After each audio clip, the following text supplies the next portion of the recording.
राधे राधे। आज मैं श्रीमद् भगवद गीता यथारूप के चौथे अध्याय से 10वां श्लोक हम सब के कल्याण की प्रार्थना के साथ पढ़ूंगी। ओम श्री परमात्मने नमः। श्रीमद् भगवद गीता अथ चतुर्थोऽध्यायः। अगर मुझसे पढ़ने में या समझने में कुछ भी गलती हो जाए तो मैं केवल भगवान की ही मंदबुद्धि बालिका हूँ, ऐसा जानकर प्रभु मुझे बहुत क्षमा करें। चौथा अध्याय दिव्य ज्ञान योग 10वां श्लोक। वीतराग भय क्रोधा मन्मया मामुपाश्रिताः बहवो ज्ञान तपसा पूता मद्भावमागताः।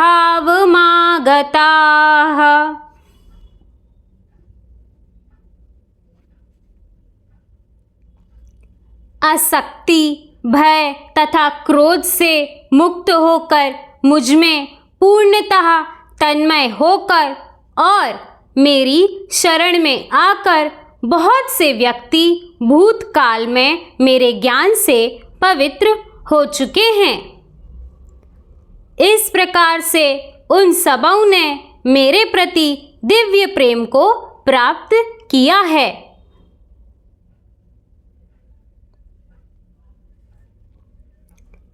तात्पर्य, जैसा कि पहले कहा जा चुका है कि विषयों में आसक्त व्यक्ति के लिए परम सत्य के स्वरूप को समझ पाना अत्यंत कठिन है।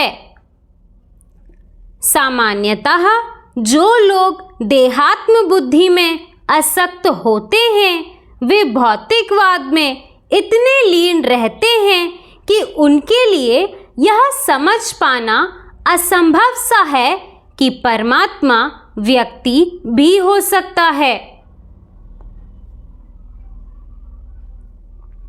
ऐसे भौतिकवादी व्यक्ति इसकी कल्पना तक नहीं कर पाते कि ऐसा भी दिव्य शरीर है जो नित्य तथा सच्चिदानंदमय है। भौतिकवादी धारणा के अनुसार शरीर नाशवान, अज्ञानमय तथा अत्यंत दुखमय होता है। अतः जब लोगों को भगवान के साकार रूप के विषय में बताया जाता है तो उनके मन में शरीर की यही धारणा बनी रहती है।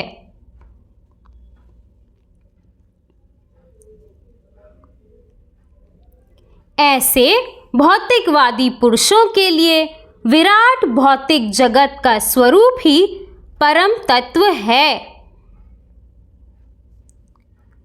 फलस्वरूप वे परमेश्वर को निराकार मानते हैं और भौतिकता में इतने तल्लीन रहते हैं कि भौतिक पदार्थ से मुक्ति के बाद भी अपना स्वरूप बनाए रखने के विचार से डरते हैं। जब उन्हें यह बताया जाता है कि आध्यात्मिक जीवन भी व्यक्तिगत तथा साकार होता है तो वे पुनः व्यक्ति बनने से भयभीत हो उठते हैं। फलतः वे निराकार शून्य में तदाकार होना पसंद करते हैं।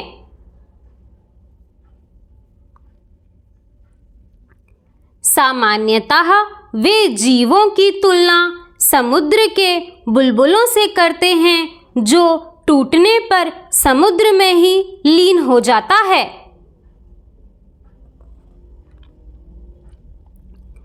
पृथक व्यक्तिगत से रहित आध्यात्मिक जीवन की यह चरम सिद्धि है। यह जीवन की भयावह अवस्था है जो आध्यात्मिक जीवन के पूर्ण ज्ञान से रहित है। इसके अतिरिक्त ऐसे बहुत से मनुष्य हैं जो आध्यात्मिक जीवन को तनिक भी नहीं समझ पाते।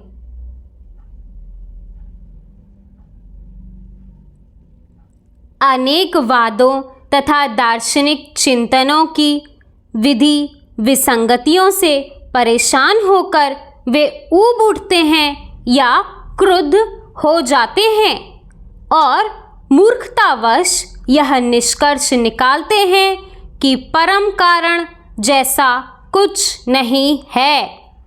अतः प्रत्येक वस्तु अंततोगत्वा शून्य है। ऐसे लोग जीवन की रुग्ण अवस्था में होते हैं। कुछ लोग भौतिकता में इतने आसक्त रहते हैं कि वे आध्यात्मिक जीवन की ओर कोई ध्यान नहीं देते और कुछ लोग तो निराशावश सभी प्रकार के आध्यात्मिक चिंतनों से क्रुद्ध होकर प्रत्येक वस्तु पर अविश्वास करने लगते हैं।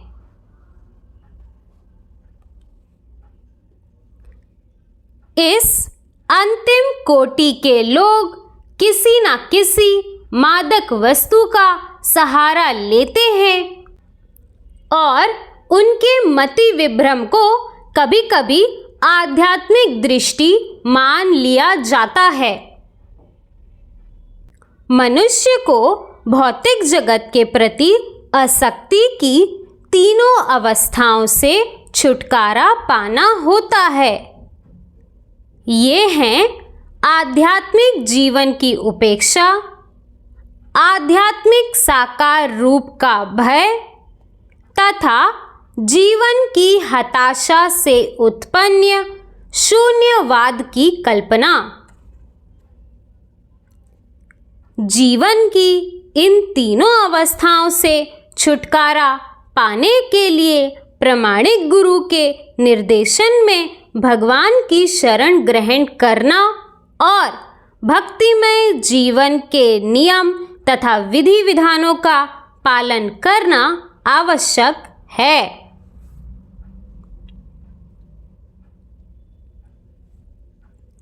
भक्तिमय जीवन की अंतिम अवस्था भाव या दिव्य ईश्वरीय प्रेम कहलाती है।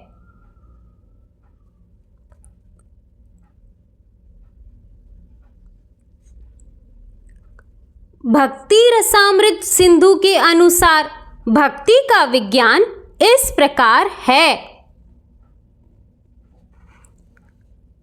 प्रारंभ में आत्म साक्षात्कार की सामान्य इच्छा होनी चाहिए। इससे मनुष्य ऐसे व्यक्तियों की संगति करने का प्रयास करता है जो आध्यात्मिक दृष्टि से उठे हुए हैं।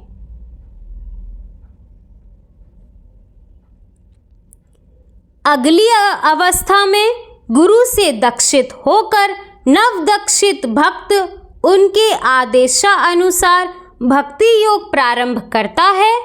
इस प्रकार सद्गुरु के निर्देश में भक्ति करते हुए वह समस्त भौतिक आसक्ति से मुक्त हो जाता है। उसके आत्म साक्षात्कार में स्थिरता आती है और वह भगवान श्री कृष्ण के विषय में श्रवण करने के लिए रुचि विकसित करता है।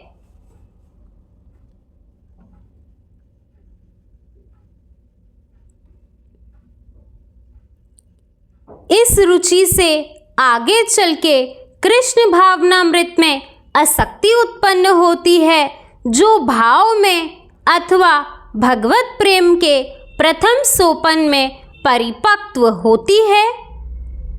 ईश्वर के प्रति प्रेम ही जीवन की सार्थकता है।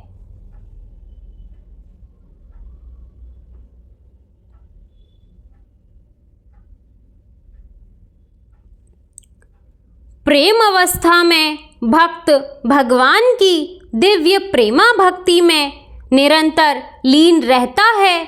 अतः भक्ति की मंद विधि से प्रामाणिक गुरु के निर्देशन में सर्वोच्च अवस्था प्राप्त की जा सकती है और समस्त भौतिक आसक्ति, व्यक्तिगत आध्यात्मिक स्वरूप के भय तथा शून्यवाद से उत्पन्न हताशा से मुक्त हुआ जा सकता है।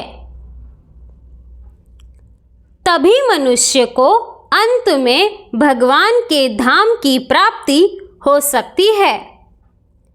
राधे राधे।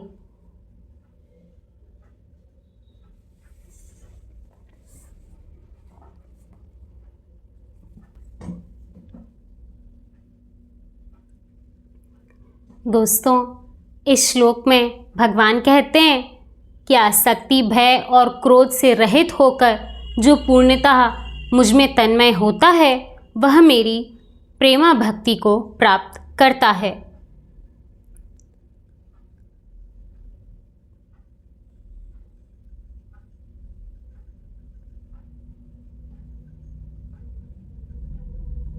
तात्पर्य में जो बातें स्वामी जी ने कही हैं, आध्यात्मवाद, शून्यवाद, निर्विशेषवाद, द्वैत, अद्वैत, ये बातें मेरी समझ में तो नहीं आती।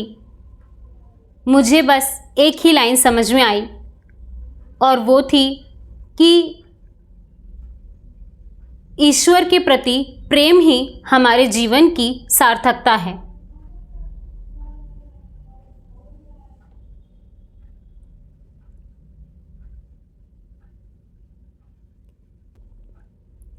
जैसे मैं आपको एक छोटा सा उदाहरण बताऊं तो हमारी गीता क्लास में एक हमारे सहपाठी बीमार होने की वजह से वो कुछ महीने गीता क्लास अटेंड नहीं कर पाए।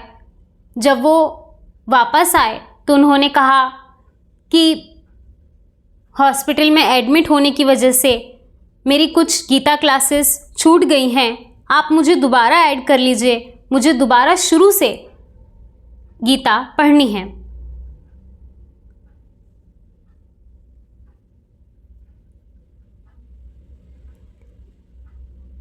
ये बात पढ़ के मुझे बहुत अच्छा लगा और बस यही समर्पण हमें भगवान की तरफ करना है। कितनी भी मुसीबतें आ जाएं, कितनी भी बार हम हॉस्पिटल में जाएं, वापस आ जाएं, कुछ भी घटनाएं हों, जीवन में कितनी भी बड़ी से बड़ी उथल पुथल क्यों ना हो जाए, परंतु हमें भगवान की भक्ति नहीं छोड़नी है।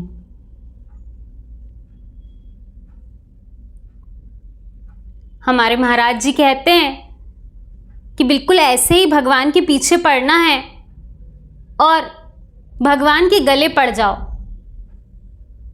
वो चाहकर भी आपको अपने आप से दूर नहीं कर पाएंगे।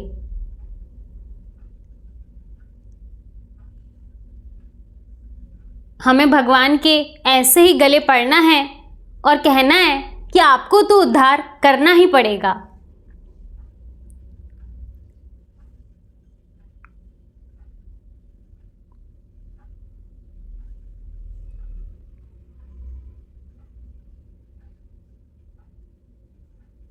कई बार जीवन में ऐसी परिस्थितियां आती हैं जो हमारे भक्ति मार्ग में कहीं ना कहीं हमें भटका देती हैं, परंतु ये मेरा सौभाग्य है कि मेरे साथ ऐसे सहपाठी हैं और ऐसे गुरुजनों का साथ मुझे मिला है जो बड़े से बड़ी मुसीबत आने पर भी डिगते नहीं हैं। उन्हीं को देखकर मुझे प्रेरणा मिलती है।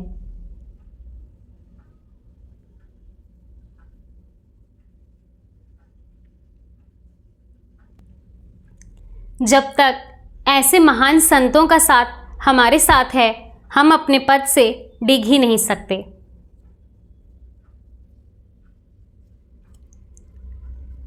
और सुंदरकांड की एक बहुत सुंदर चौपाई है। जासु नाम जप सुनहु भवानी, भव बंधन काटे ही नर ज्ञानी, तासु दूत की बंद करुआवा, प्रभु कारज लगी कपि ही बंधावा।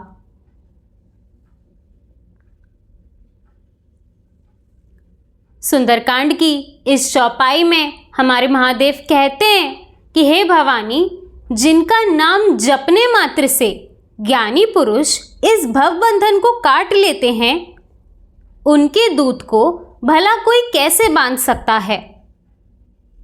परंतु प्रभु के काम करने के लिए हनुमान जी ने अपने आप को बंधवा लिया।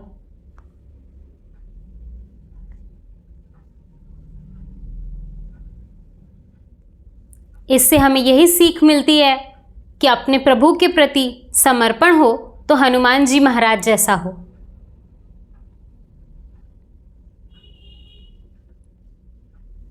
इसी तरह भगवान की कृपा हम सब पर बनी रहे। राधे राधे।